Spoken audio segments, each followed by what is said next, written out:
In this particular PowerPoint, I really want to take a few minutes and go over some what I consider critical elements in the whole process of looking at the retirement and the compensation packages for employees.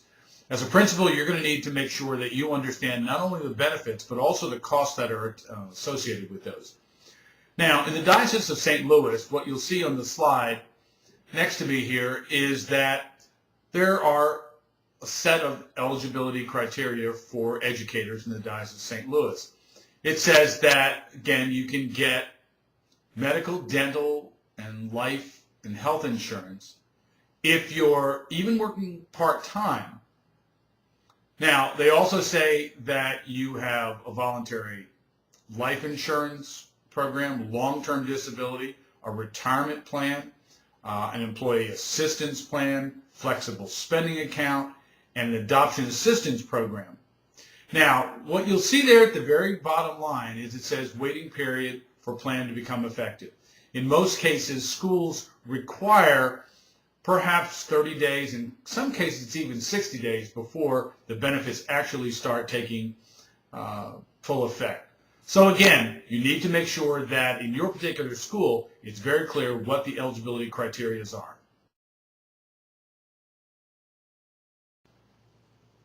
Now the slide you see on this particular page talks about the contributions from the employee, from the school, and what the total premiums are.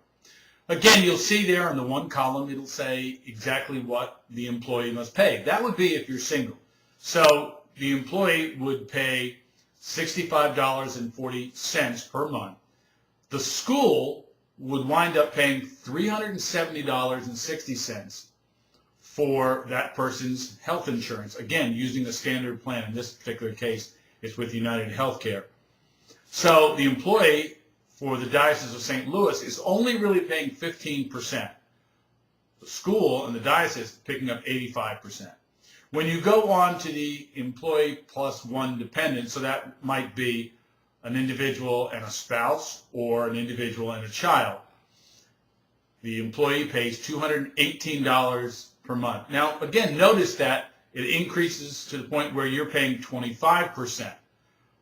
The school pays 75% because the total premium is $875 per month.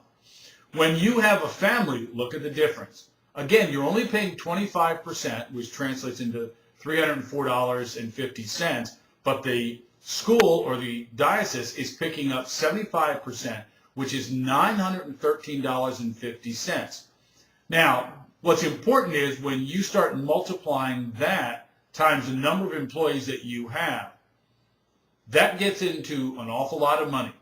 And again, when you look at the second tier there, if someone decides to go to the Premier plan, again, if it's just a single person, you're only paying 15% and the school pays 85%. But if you suddenly look at the next line, it increases dramatically. So again, it's important to realize the costs associated not only for the employee, but also for the school.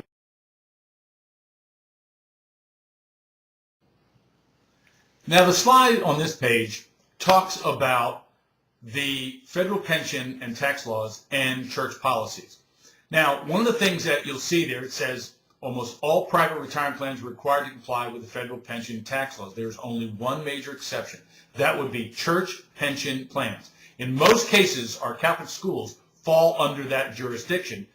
So employees covered by church plans are denied the basic protections provided to virtually all other private sector workers who participate in pension plans.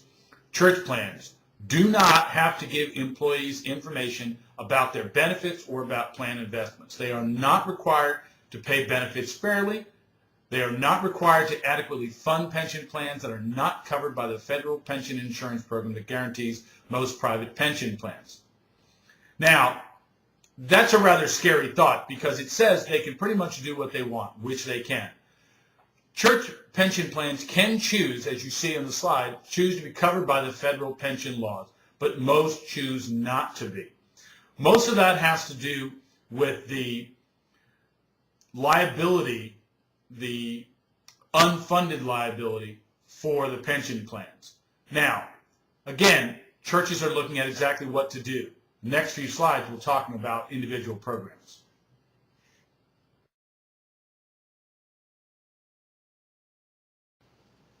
Now, there are basically two types of plans.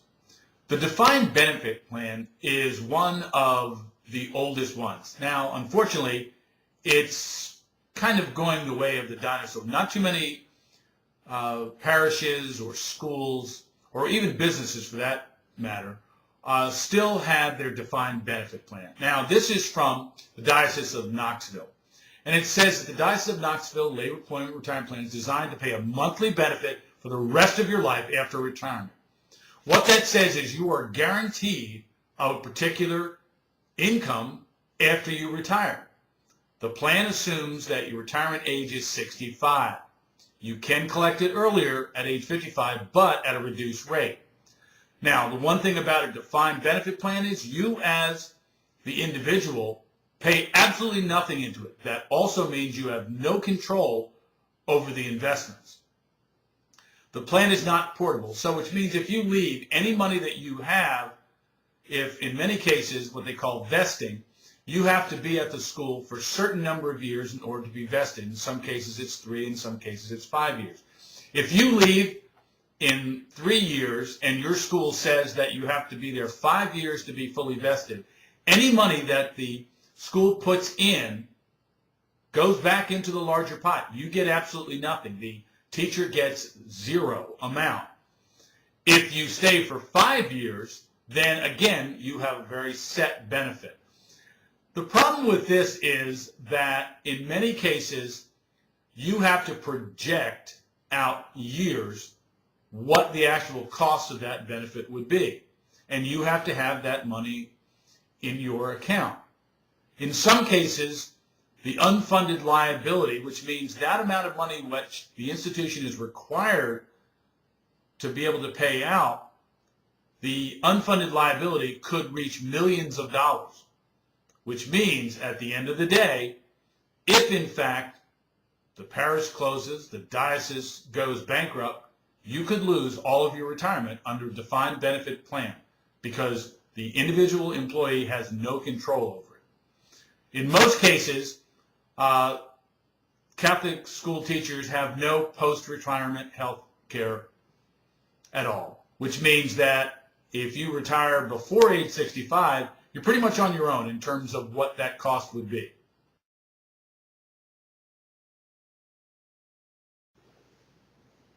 As I mentioned in the last slide, the vast majority of dioceses in the United States have done what they call frozen their defined benefits plan. What that means, as you see on the slide, is that in this particular case, the Diocese of Raleigh, as of December 31st, 2010, their retirement plan for lay employees, which again was a defined benefit plan, was frozen and no new participants could enter. That means your benefits were frozen.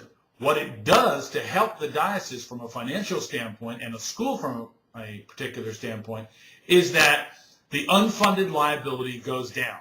Now, most people say, well, what does that really make a difference, the unfunded liability? On your books, you are required to carry that unfunded liability. Either you as a school must carry that unfunded liability or the diocese carries it. In most cases, it is assigned back to the individual schools.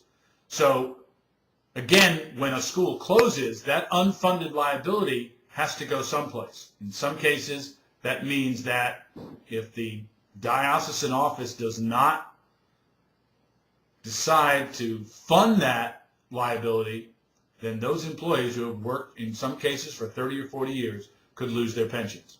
It's an important fact to remember.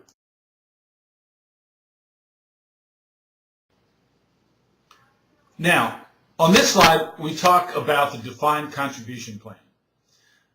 That means in this particular case, the diocese says anyone starting in 2011, again, we're talking about the Diocese of Raleigh in particular, says automatically will be enrolled in the retirement savings plan. And that plan is going to be administered by Wells Fargo. Now, What that means is that if you want to start a retirement plan, a 403B, what you really need to do is work through Wells Fargo. Now, the law allows a diocese and a school to go in, because they're a church program, to be able to say, we will dictate what company you can use. Now, in many cases, the school puts no money in. Now, in this particular diocese, the school matches dollar for dollar what the individual contributes, up to a maximum of 3% of the salary. Now, what that means is, in a defined contribution plan, is that money is yours. If you leave tomorrow, whatever money you have put in, as well as the money that the diocese has put in, is yours. You can take that when you leave. Now, it's a risk, because if someone leaves early, you might have put $2,000 or $3,000 a year in for 5 or 6 years, and the employee leaves. Absolutely nothing is gained from the school standpoint. It's much more beneficial to the employee. The burden here is on the individual to control their plan. If your investments aren't that great and you choose some risky investments, you could lose everything and you could retire with nothing. That is one of the issues with the defined contribution plan. It's up to you to set the standard for your investments, you as an individual teacher. The school has nothing to do with it other than to send a check. But again, for planning purposes, you need to make sure that people tell you exactly how much they will be taking out of their payroll that you have to match. Because in some cases, that payroll contribution could in fact mean that you're going to be paying $50,000, $60,000, $70,000 for your whole faculty. It could be up to $500,000 if you're in a large school. The other part of this is that if your school decided to freeze the plan, the school still has to continue to pay into that, in most cases, for another 20 years. It's at a lesser rate, but you're still paying into it. Plus, you now have to put in the matching amount that you've done.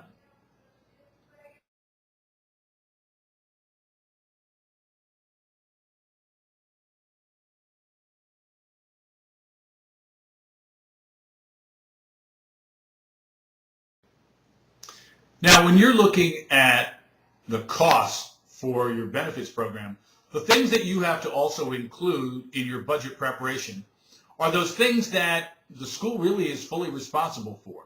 For instance, on the slide here, you'll see the long-term disability. If your school offers a long-term disability plan, you have to pay for that. Now, in some cases, you can ask the employee to pay for that. In most cases, it's covered 100% by the school. You also have a voluntary life insurance plan. Most schools, again, cover this. There is a limit to the amount that you can have. But again, when you start looking at long-term, short-term disability, life insurance plans for your faculty and staff, remember, in planning your budget, you need to make sure that you include those. Those expenses can add up to a significant amount of money and a significant portion of your budget when you're looking at employee contributions and you're looking at the school's contributions to all of these items.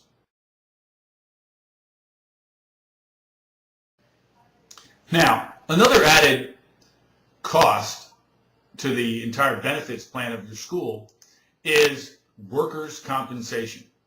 Now, in this particular case, we're talking about the Diocese of Wichita. Now, as you see in the slide, each parish, school, or institution within the Catholic Diocese of Wichita maintains workers' compensation coverage for all employees. The coverage is provided at no cost to the employee. That means that the school must, in fact, pick up that entire cost. Now, unemployment compensation, in every other business in the United States, employers must pay into the unemployment compensation fund. But as a 501c3 not-for-profit church organization, in this particular case, the Catholic Diocese of Wichita, it is exempt from participation in the federal and state unemployment compensation pools. Terminated workers, however, are not prevented from filing for unemployment claims. It's a rather complicated process, but what you see there is that the laws clearly say that because it is a church organization, you do not have to go ahead and pay into that fund. It's a plus for the employer, not so much for the individual.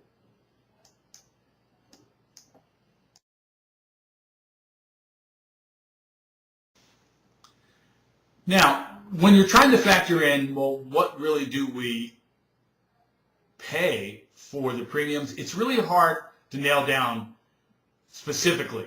Because as you see on the slide here, it says the yearly premiums that are paid by employees depend on the number of people that are currently employed by the business. Now, in this particular case, we're talking about different types of businesses. For instance, a small business owner may typically pay about $2,000 to $3,000 in premiums a year with only 2 or 3 employees. Larger companies that have 15 to 20 employees may pay between $8,000 to $12,000 a year. The rate is dependent upon the state. So again, if you were to factor these premiums in, you would say in terms of workers' compensation, the cost of it, you'd have to find out what your state. There's a link there that says how much does workers' compensation insurance cost. If you'd like to click that, you can go on and see your particular state.